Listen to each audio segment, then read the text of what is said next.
성도 여러분들 안녕하십니까? 10월 24일 월요일입니다. 함께 하신 여러분들을 환영합니다. 이제 기도하시고 기도회를 시작하겠습니다. 하늘에 계신 아버지 하나님, 이 하루를 우리에게 허락하시고 주님의 도우심을 힘입을 수 있도록 인도하시니 감사드립니다. 오늘도 우리 마음 가운데 주님의 뜻을 품고 살아갈 수 있도록 도와주시고 하나님의 권능의 손길을 붙잡고 사는 저희들의 삶이 되게 인도하여 주시옵소서. 이 아침에 주님 앞에 무릎 꿇어 도움을 간구하는 주의 모든 백성들의 탄원에 귀 기울여 주시고 하나님의 크신 권능을 다시 한번 마음 가운데 확신하는 저희들이 되게 인도하여 주시옵소서.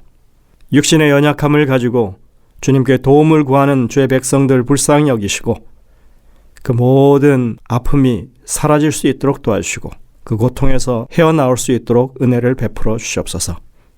이 아침에 주의 성령의 은혜를 구하오니 우리에게 말씀하시고 깨우쳐 주셔서 하나님의 백성들로 바르게 설 수 있는 저희 모두가 되게 인도하여 주옵기를 예수님의 이름으로 간절히 기도드립니다. 아멘. 오늘 월요일 구약의 두 가지 사례라고 하는 제목으로 부활의 이야기들을 함께 나누겠습니다.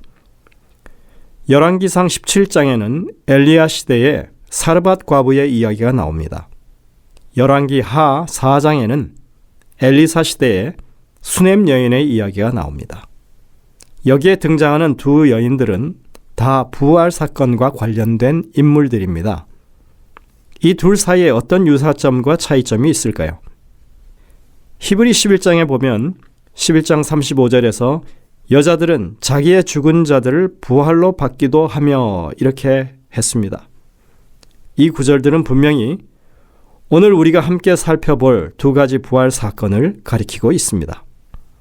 첫 번째 부활 사건은 아합 왕 때 그의 이방인 아내 이세벨의 영향으로 인해서 이스라엘이 큰 배도에 빠졌던 시대에 일어난 일이죠. 3년 반 동안 극심한 기근이 온 땅을 뒤덮고 있던 때 하나님께서는 엘리야에게 이스라엘 밖에 있는 시돈 지방 사르밧이라고 하는 마을로 가라고 명령하십니다. 거기서 엘리야는 아들과 함께 보잘것없는 마지막 식사를 만들어 먹고 죽으려고 했던 가난한 과부를 만납니다. 우리는 당시에 들었던 기근이 이스라엘뿐만 아니라 모든 주변 나라들에게도 큰 영향을 미치고 있었다고 하는 사실을 기억해야 합니다. 이 기근은 이스라엘 백성들의 배도 때문에 야기되었던 것을 감안할 때 하나님의 백성이라는 위치가 주변 사람들에게 어떤 영향을 미칠 수 있는지를 생각해 볼 수 있습니다. 만약 아합 왕 당시에 그들이 하나님의 뜻에 순종했더라면 3년 반이나 되는 긴 세월 동안 기근으로 수많은 주변 사람들까지 고통당하는 일이 없었겠죠. 오늘날에도 얼마나 많은 사람들이 굶주림의 기근에 고통당하고 살고 있는지 모릅니다. 우리는 이러한 상황이, 이 주변 사람들의 이러한 고통이 우리의 죄악과 관련된 것은 아닌지 자신을 돌아보며 기도하는 일이 마땅한 일이라고 생각이 됩니다. 이스라엘에 많은 과부가 있었음에도 불구하고 하나님께서는 엘리야를 시돈 지방 이방인의 땅으로, 그것도 보잘것없는 한 과부의 집으로 보내십니다.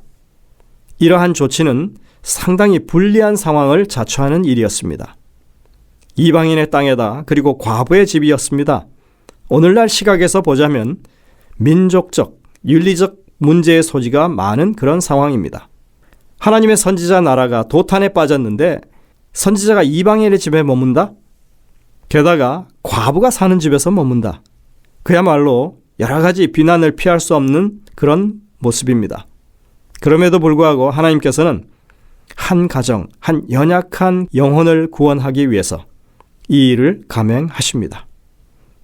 하나님께 있어서 비록 이방 여인이긴 하지만 하나님의 백성이요, 당신은 그들을 구원하기를 원하신다고 하는 사실을 여실히 보여주고 있는 것입니다. 이제 한 움큼 남은 그 양식으로 자신이 아들과 마지막 끼니를 때우고 죽으려 하던 참이었습니다. 그런 상황에 엘리야는 정말이지 염치 없는 명령을 내리죠. 그 남은 마지막 양식으로 음식을 만들어서 자신에게 주라는 것이었습니다. 오래전에 제 부친께서 양식이 떨어져가는 사역자 가정에 쌀 부대를 짊어지고 가서 주셨다는 이야기를 종종 들었습니다. 제가 목회 초년 시절에 임시 사역을 했었는데 당시에 봉급으로 한 달 살림이 힘든 그런 상황이었습니다. 교회 사택에 살았었는데 청년들이 저희 집에 와서 모임을 가지고 안식일 일요일을 지나고 나면 쌀 소비가 많았습니다. 한 번은 쌀이 바닥이 나서 다음 끼니를 걱정하던 그런 때였는데 어느 장로님 부부가 쌀 부대를 짊어지고 오셨습니다. 제 부친께서 예전에 그 장로님 집에 그 쌀 부대를 가지고 와서 도움을 주셨던 이야기를 하시면서 이제야 빚을 갚을 수 있게 되어서 감사하다고 그렇게 하셨었습니다. 예전에는 그만큼 정말로 궁핍한 형편에 이런 일들이 종종 있었죠. 그런데 지금 이 엘리야가 하는 일은 그와는 반대입니다. 하나님의 종이 양식이 떨어진 집에 들어가서 양식을 보태주지는 못할 망정 마지막 양식을 내놓으라고 하는 이 일은 오늘날 시각에서 본다면 아주 심한 요구가 아닐 수 없는 것입니다. 하지만 엘리야의 말은 매우 단호했습니다. 열왕기상 17장 11절 13절에 보시면 이렇게 말합니다. 엘리야가 그를 불러 이르되 내 손에 떡 한 조각을 내게로 가져오라. 과부가 이제 떡은 없고 마지막 양식을 먹고 죽으려 한다고 그렇게 말을 했는데 그때 엘리야가 또 이렇게 말합니다.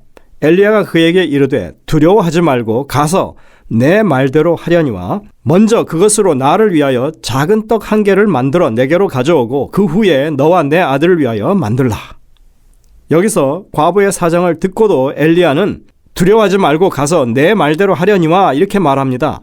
이 말은 뭐냐면 마지막 양식을 먹고 죽겠다고 하는 과부의 말, 그냥 네 말대로 하려니와 하는 그런 표현이죠.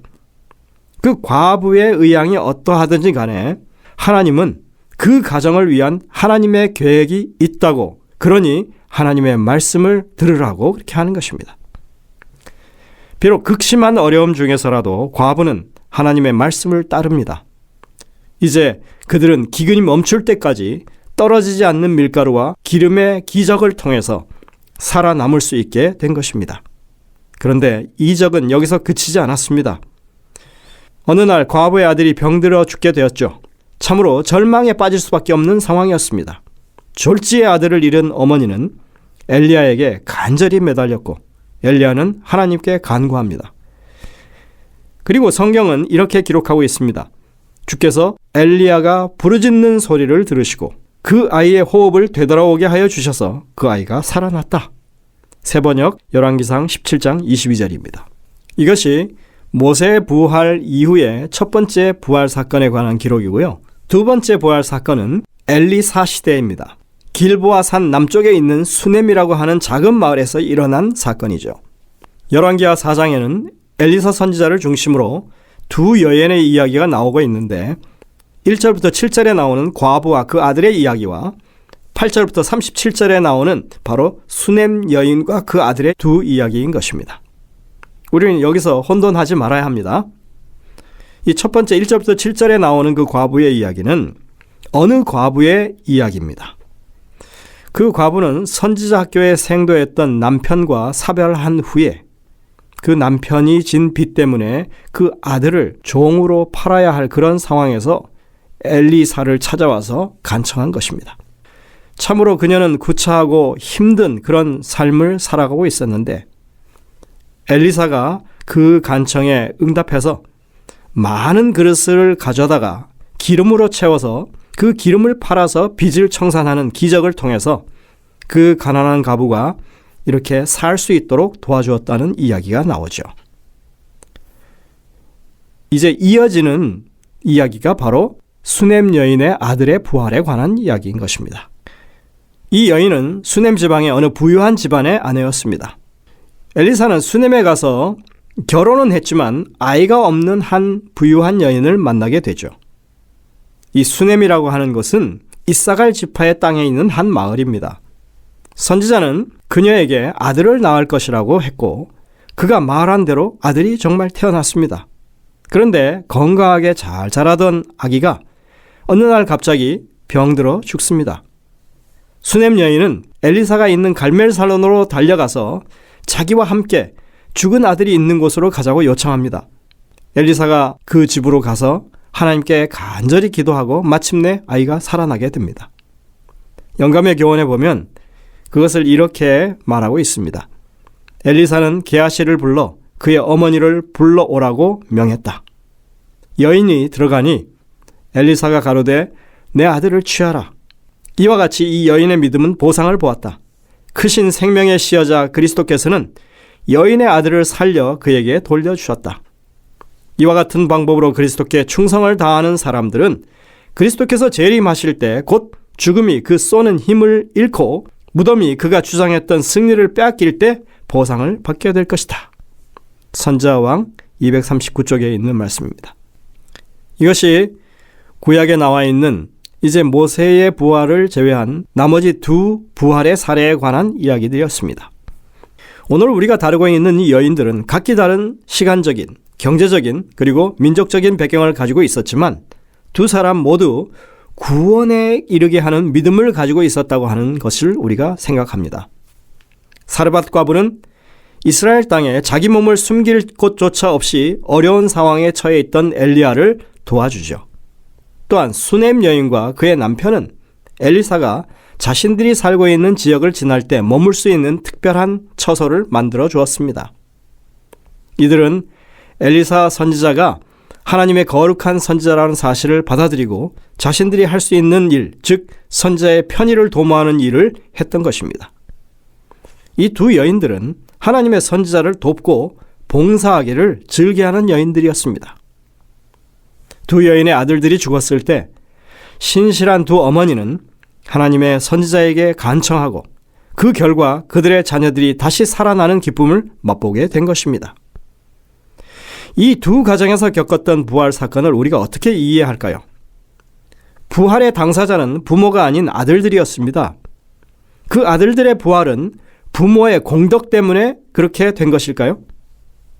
하나님의 종을 잘 공양하면 그렇게 혜택을 받는 것일까요? 그러나 이것은 그렇게 볼 문제가 아닙니다. 구원이 선물로 주어지듯이 아들들이 살아난 일도 무슨 일을 잘해서 뭔가 하나님께 대단한 기여를 해서 보상을 받는 것이 아닌 것입니다. 한 가정은 정말 찢어지게 가난했고 한 가정은 부유했습니다. 한 가정은 이방인의 가정이었고 다른 한 가정은 유대인의 가정이었습니다. 이 두 가정에 공통적인 것이 있다면 그저 하나님을 신실히 믿고 하나님의 선지자를 신뢰했다고 하는 것입니다. 이러한 믿음을 가지는 것은 이방인이건 유대인이건 관계가 없습니다. 또한 부자건 가난하건 차이가 없습니다. 구원의 복음이 빈부나 성별이나 종족이나 그것이 유대인이나 이방인을 구별하지 않는 것처럼 부활도 마찬가지입니다. 여러분들, 부활이라고 하는 것은 하나님이 펼치시는 구원 사역에 있어서 최종적인 선물입니다. 그런 의미에서 신실하게 하나님을 믿고 하나님의 종을 신뢰하고 따르는 모든 사람들에게 구원과 부활의 상급이 주어질 것이라는 것이 지금 이 두 사건을 통해서 하나님께서 입증해 주고 계시는 것입니다. 이방인이건 유대인이건 부자건 가난하건 아무 차이 없이 하나님을 신실하게 믿고 그 선지자를 신뢰하는 사람들이라면 하나님께서 구원하시고 부활을 선물로 주실 것이라고 하는 분명한 약속을 우리는 여기서 찾을 수 있습니다. 역대하 20장 20절에 이렇게 말씀합니다. 너희 하나님 여호와를 신뢰하라. 그리하면 견고히 서리라. 그의 선지자들을 신뢰하라. 그리하면 형통하리라. 우리도 그러한 믿음을 가지고 하나님께 나아갈 때 구원과 부활이 분명하게 약속되어 있다고 하는 것을 다시 한번 마음 가운데 확신하게 되시는 이 하루 되시길 간절히 바랍니다. 기도하시겠습니다. 하늘에 계신 아버지 하나님, 누구에게나 구원의 기회가 열려 있고 부활이 상급으로 주어진다고 하는 이 분명한 기별을 오늘 다시 한번 생각하게 하시니 감사를 드립니다. 주님께서 나는 부활이요 생명이니 나를 믿는 자는 죽어도 살겠다라고 하신 그 말씀을 지금도 우리의 삶 가운데 확신할 수 있게 도와주시고 하나님을 신뢰하고 그 선지자를 따를 때 이 모든 것들이 우리에게 상급으로 주어진다고 하는 것을 오늘 우리의 마음 가운데 깊이 새기고 부활의 소망을 다시 한번 우리 마음 가운데 꽃피울 수 있는 저희 모두가 되게 인도하여 주옵기를 예수님의 이름으로 간절히 기도드립니다. 아멘. 네, 여러분들 오늘도 이 주신 말씀들을 깊이 묵상하면서 주님의 음성을 듣게 되시길 바랍니다. 저희들은 내일 다시 뵙겠습니다.